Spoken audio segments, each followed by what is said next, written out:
Another day, another podcast episode. I say I'll always come back. Hello, my name is Nahenda. I am a creative entrepreneur and I bring my favorite people in the industry to talk about creative entrepreneurship and how we can all eat from the industry. Thank you so much for tuning in. Today, I have a multi-award winning comedian. Like, imagine being funny and winning and the people are taking you serious. Crazy business. I have known him for so long. I think ever since my high school career, I have known him. So welcome to the podcast, KGOSI. Yeah. I'm so excited for this conversation because I've known you ever since. We were in high school together. We were both at VIS. Yes. Yeah. So why did you change your name? Because we used to know him as Tap the Guy. Now he's like KGOSI. Yeah, I never, because you know Slick the Dick, the comedian? Yes. Yeah, so when I got into comedy at 15 years old, it's like I was looking for like the perfect stage name. Yes. So there was Slick the Dick, there was Bravo the Brain, there was What. So I also wanted to be the something. So like Tap the Guy. Yeah, but my birth name is KGOSI. So I decided. Then Tapiwa? That's my middle name. So he has been fooling us our whole lives for as long as we've known you, because we know him as Tapiwa, and then you're saying KGOSI is your my birth name, yeah. So it's KGOSI Tapiwa Makaza. But your name in school was Tapiwa. Yeah, that's what everyone knew me as. Crazy. Yeah. So crazy. Let me tell you. Let me just lay down what KGOSI used to look like in high school. You used to have like an afro, then you also have a pink suitcase. And then he would have the uniform, but a pink suitcase carrying it. Don't forget the braces. You must also mention the braces. The braces. Yeah, I had Where those is as the well. pink suitcase? Oh, it's under my bed. You have it still? Yeah, I think your name is on it. It must be on it. Yeah. He made. That was an era. I was famous. I'm telling you, he was was the most so famous in high school because after grade 12, I think everybody signed on the pink suitcase. That was your thing. Because we signed in the yearbooks and then you had the pink suitcase. Yeah, exactly. Situation. So everyone had to sign it. And high school was the one. Yeah. Like in grade 9, I won the last comic standing. Yeah, you definitely. were famous. That's why it was the one. That was my peak. So now it's like I'm competing with my younger self right now. I guess. I'll never reach that level again. I guess. Okay, let's get into comedy. How did you know you were funny? Like, what was it? Because you started pretty young. How did you know you're funny?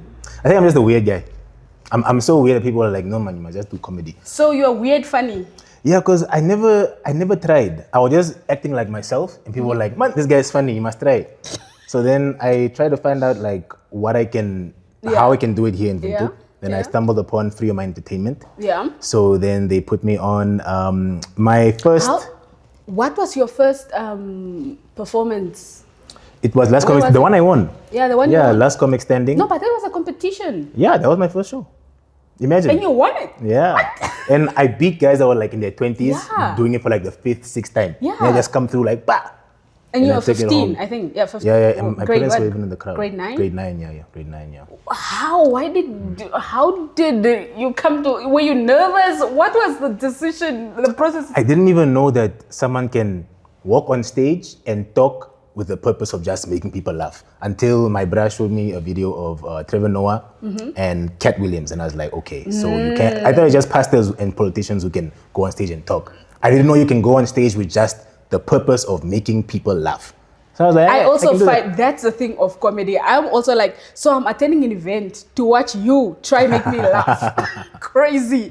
Okay, so did you know about having an actual like comedy set where it's planned and this is the jokes you're gonna say to make the people laugh, or did you just like freestyle? Yeah, before Last Comic Standing, we did have rehearsals with Slick and them. Okay. So they basically just helped us with like the structure and how it works. Okay. But that was definitely my first show ever.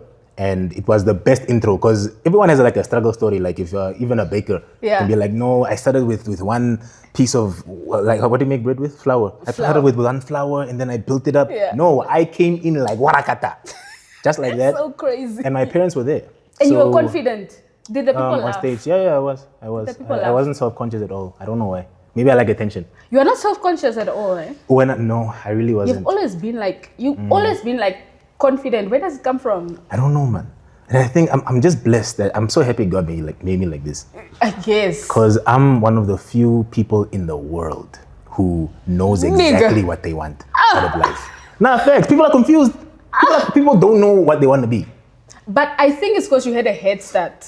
Yeah. Facts. Honestly. Okay, so high school, you win last comic standing. What happens after that? Because I think you also represented Namibia. Yeah, what happens after? What was your next big After last comic standing, we went to Los Angeles for the World Championships of Performing Arts. I represented Namibia. Won a gold medal. Came back. America. Oh, it was not. It was. And I went with the. What was the experience? It was nice. Did you get to meet big people? buildings? And I lied. I came back to school and I lied to everyone saying, come on and make him Kardashian. But it was a wax figure. It was. There was a wax figure of Kim. There was The Rock. There was John Cena. And people believed you. They believed it. At that time there was no AI, so people were like, "How was it though? Like, was that your first international?" Yeah, it was my first time overseas. It was my first time on a plane. It was my first everything. So How'd that you was feel? really nice. I felt like the one really. And then when I came back, I went on tour with a guy called Lazarus Jacobs. Please tell me you know Lazarus Jacobs. Who doesn't know Lazarus Jacobs, the millionaire? Thank you. Oh, no man, guys. He's a comedian. Oh, he was. He was the first ever Namibian stand-up comedian. It was him and a guy called Neville Basson. And then the third was Slick. I know Neville. Yeah, so it was Lazzy and Neville. I went on tour.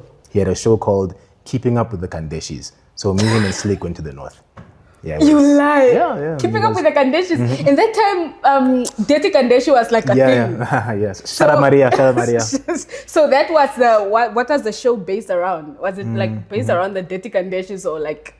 Yeah, it was Lazzy's one-man show. Yeah. And he named it that because that time the Kandeshi was trending and Yeah. Keeping Up with the Kardashians just came out. So all this happened in 1 year, Nayens. Like the last comic standing, Los Angeles, and the tour. It happened in 1 year, grade 9. Imagine. I was feeling myself. How did you? I was feeling myself. How did your parents accept this? Like, Yeah, they were. because also you are in school, but you're also doing so much. Yeah. No. It was Were you quite, failing? Because we didn't know. Also, we knew that pure, but we didn't know his grades. But we knew he's famous. Math was there, but everything else I was okay. How? Yeah. How were you juggling? No, my English was on point. Biology I liked, but juggling, I don't know, man. It kind of made me mature, like starting at a young age, because I was always in adult environments. I was always around like people in their 20s and 30s when I was 15. Yeah. So it brought this level of maturity. I'm bored now, like with a lot of stuff. Nothing really excites me, like experiences and stuff, because I did it a long time ago. You know what I mean? Yeah, no, but my grades were okay. Take me back to where did you first meet Slick? Because I feel like there was a time when the comedy community, the comedians were just like such a cool clique. Like you also wanted to be funny. I missed that era. There was a time when, where did you meet Slick? Slick, so I was looking up where how I can start comedy in Namibia. Yeah.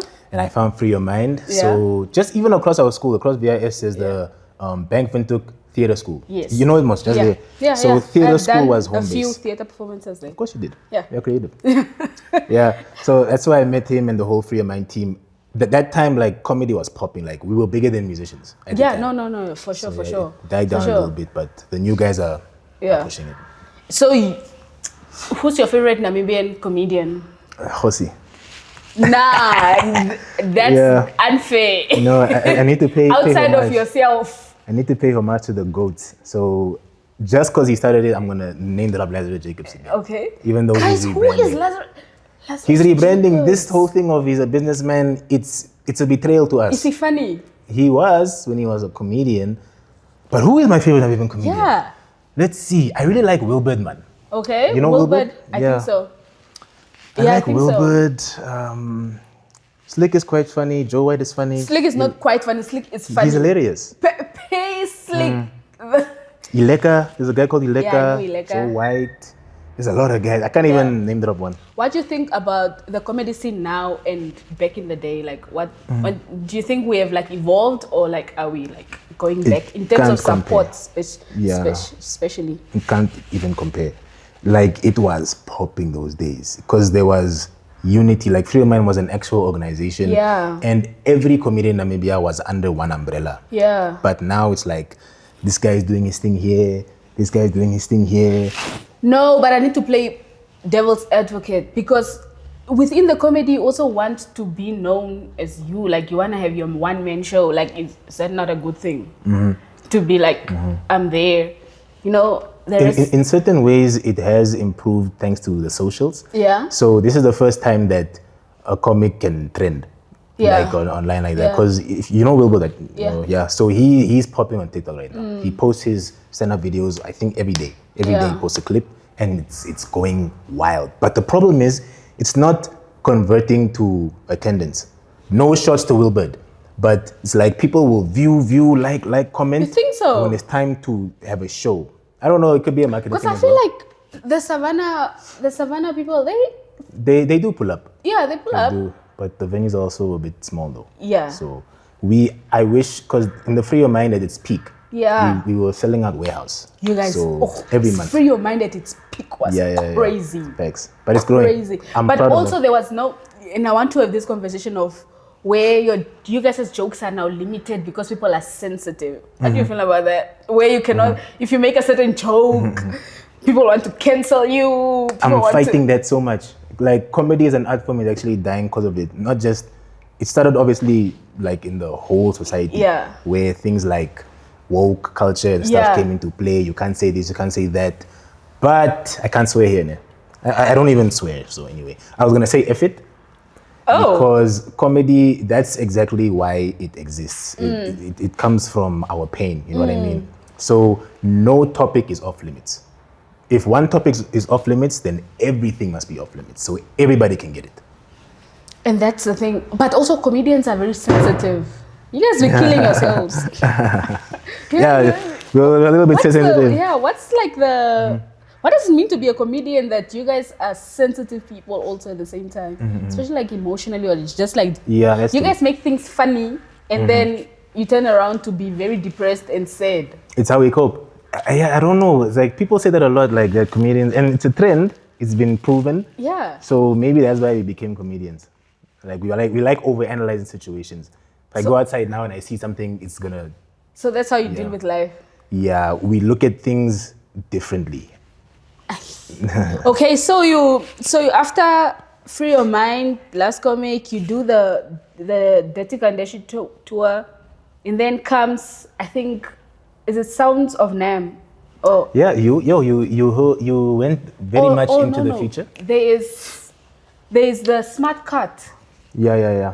So I did the Smart Cut with Chelsea, and who else was on it? Geneva Crow was in it. King TD also. King TD, yeah.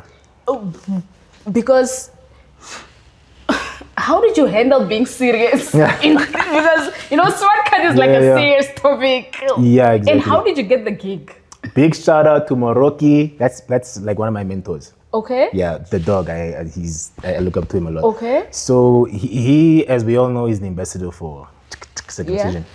Yeah. So they wanted to find a way to like spread the message in an entertaining way. So I wrote the scripts. Obviously, they approached comedians and stuff. Oh, so, you wrote the script? Yeah, I wrote and directed the whole Smart Cut. We did season 1 with me, Chelsea, and Dog. Yeah. Season 2 was with me, Geneva Crow, Big Mitch, and Dog. So basically, we made a comedy series out of telling people to pull your foreskin and snip it off. But not heteros, because, they just come out like that.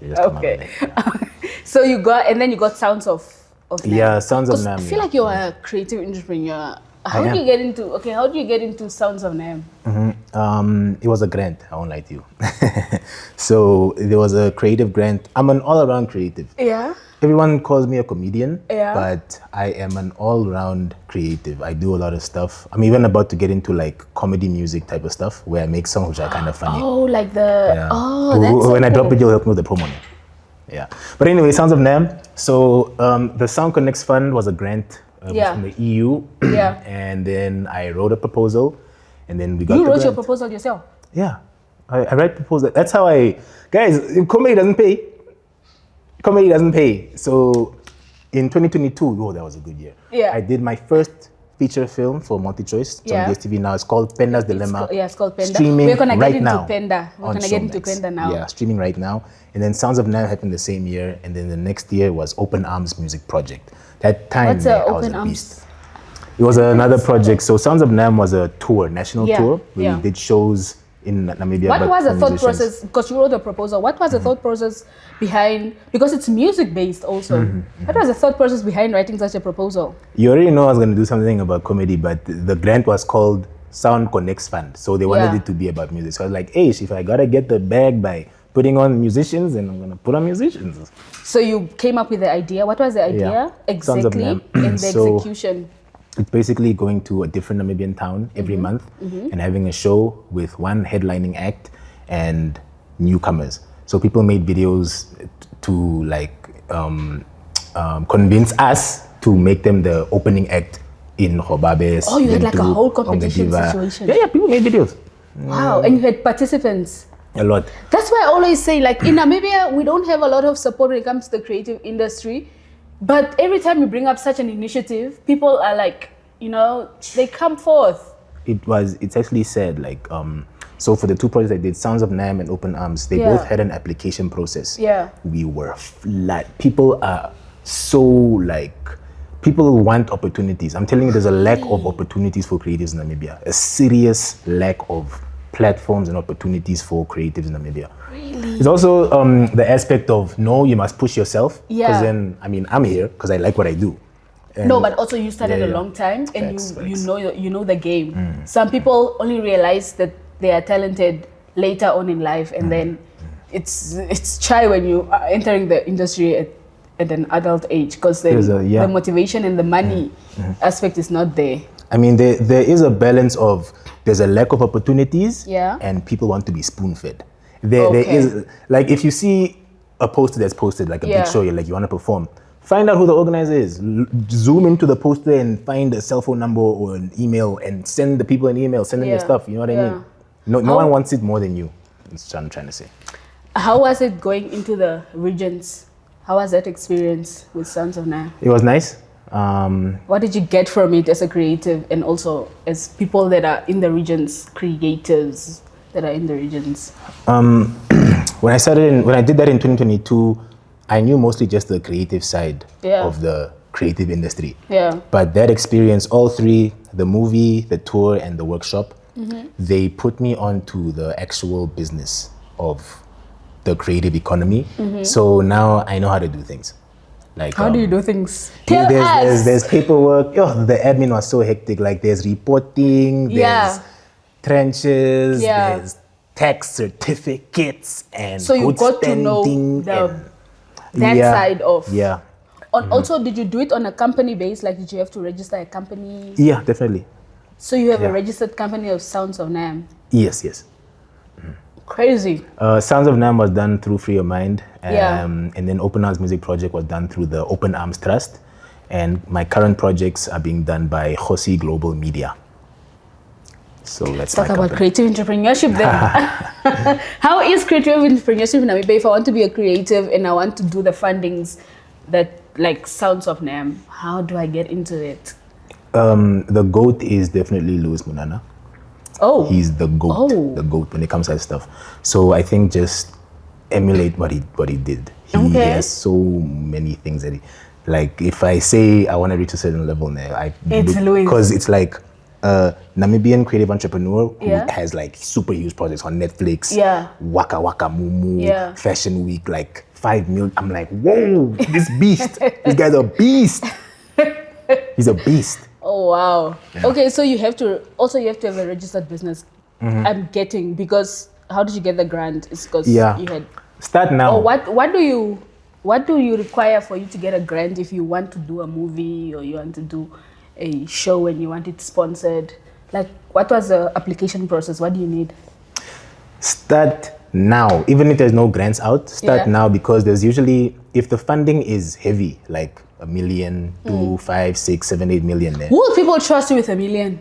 That's what your company structure is for. So most of the time there's like, for big grants, there's like things like, you need to be a registered company for at least 3 years. Yeah. You need to have a previous project that was at least half of the amount that you're asking for. You need to show proof of this stuff. That's the thing also in Namibia, we don't have an opportunity to have a previous project that has had that amount of money. Yeah, but grants are not the only way to create revenue. You can also just have your company and go knock on NTC's door, go knock on NFC's door, go knock on whose door, and then maybe they'll give you money. You also studied? You did? Yeah, I have a Bachelor of Marketing honors. You have a Bachelor's of Marketing honors. Yeah. Why? Why did you go study marketing? What was the thought process behind marketing? I'm so happy my parents intervened because I wanted to go to AFDA and study film. Me too! I'm telling you, me too. My mom was like, "You're not doing it. You're not studying film." No offense to all of the creatives who studied something that was creative, but me, I just started. University of YouTube, not even University of YouTube, I just started. Literally. People come out of film school and they are like way behind you who just started. That's what I was saying the other day. I was like, when it comes to the creative, especially film space, University of YouTube, really. Like, you are not going to get your return of investment when you go to film school in this country, unless you want to operate in other countries. Even there, just show your experience. Even like show that you can do the things. But if you want a job at places like, let's say, NBC, like that's a state-owned place that's production-wise, they do want something from, let's say, Kota. So why did you then marketing? Because you could have done media as a whole, you could have done communications. Yeah, definitely. It all ties in together though. Okay. So I'm going to pivot into finance and then I'm going to get my MBA as well. So that's the plan. Guys, you're a smart comedian. So you're not only funny, you're also smart. I'm not planning to use the papers. Okay. I just want to have them because this is Namibia though. Oh, you can't just be like, no, I'm a singer and stuff. Yeah, that's the thing. Next thing you're 40 years old. Let's talk about film. How did you get into film? Why? Because you comedian and then right into movies, or what was the because I think you said at some point that you are inspired by Kevin Hart or something like that. Yeah, Kevin Hart's the good. Yeah. I think he's like he's currently the biggest comedian in the world. Yeah. I would argue, but who would you argue? Go ahead. Why? We have time. No. Yeah. Why? Yeah. But anyway, the natural progression for a comedian. Yeah. Like the greatest now is you start with stand-up and then you just naturally progress into script writing and film and acting. So acting, script writing, filmmaking in general, and stand-up comedy. Yeah. That's like a well-rounded comedian. So it just happened. Like I came up with this other idea one day, like because it was the time of when the NDF was slapping people in the streets most. So I made a video called NDF Survival Kit. Oh yeah, I saw that. That was funny. I won a Namibia Theatre and Film Award in 2019 for that. Yeah. I was like, hey, let me continue doing this. And that's how also Penda came about. Yeah, Penda's Dilemma. So you wrote Penda's Dilemma. You acted in it. You also Smart Cut. Produced it. Who was the producer for Penda? Oh no, it was Matilda. It was Matilda. Shout out Sorry, it was Matilda. Who directed it? Director was Mikiros Garues. Shout out to Mickey. Yeah, Mickey. Yeah, shout out to Mickey. And did you apply to MultiChoice? Yeah, it's me who applied, but they didn't want me to do, like, no offense to my colleagues, I love them so much, but they didn't want me to do everything. Because you could have done everything. No, I'm not saying I could have, but it's me, like, I wrote a script and I applied. So in my mind, I was going to star, direct, produce, but it doesn't make sense. Why should I do that? Other people must also crazy. Like you said, we must all eat. Yeah, we must all eat. Yeah. What do you think about the MultiChoice idea of putting in money into the film industry? I'll forever be grateful because it was my first feature film, and it's streaming now still. Penda's Dilemma. It's currently streaming on Showmax. Yeah. So with the second grant, they decided that they only wanted Afrikaans content for CakeNet, and I was gonna apply because I have a script. It's called You were? But I was so busy, and I regret it so much because now I see these amazing films like Rooftoch and Double Mulikate, and now there's another funding cycle. Did really good on they killed it. They killed it. So shout out to MultiChoice. I hope they open it up a bit more, just like they did with the first call. But I think they had a bad experience with some of us producers. Not me though. Like, in terms of like just the business side, like of things. Okay. I mean the arts, like honestly, if you're in the creative space, you do need to get the business side of things attended to also. Okay, what's next? Like, what are you looking into the future? I feel so free right now because I'm in a space where I'm fueled only by my own self-expression. I'm not trying to be attractive to brands. I'm not trying to trend. We are trying to make money. Yeah, I know, but that's what I've been doing the past 3 years. You don't want to attract the brands? I'm not saying I don't want to attract brands. I'm saying what I create, my creativity won't be influenced by maybe Back Pro is gonna sponsor me. I'm coming from a place of this is what's in my mind right now. Self-expression. Put it out. Yeah, and it's gonna find the people who it speaks to. So right now, I'm gonna start creating what I wanna create. Because you can only play a character for so long. At some point, we will be like, Nayenda's not like that. Yeah. You know what I mean? Yeah. Okay. Thank you so much for coming through. Any advice for if there's a young child out there that's watching and wants to be a comedian? What can you tell them? Don't do it, my guy. Go be a member of society. But they're funny. Please. Go tell jokes at work, bruh. Go be an accountant. Please, man. Don't disappoint your parents. Why? What? Don't disappoint your parents. It's the best advice. Don't do it. Don't sing. Don't dance. Go to school. Go to school and then you dance and sing and be funny. In the shower. Don't try to now be famous. No.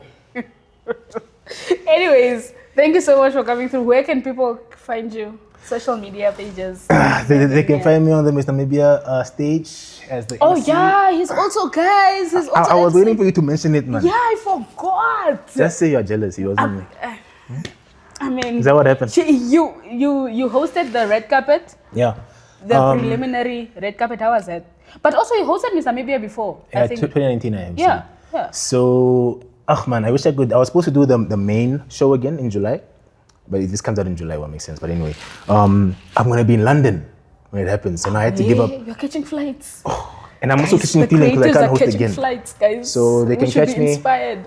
KGOSI KGOSI.na online. Just find me. Yeah. No, he has like a quite interesting online platforms. You should go check what he posts. Very funny things. You also recently did you graduate or were you just trolling us? I told you I graduated. Thank you so much for going through. Go and catch KGOSI on KGOSI.na. Sharp. Thank you. I'll be right back. Right back.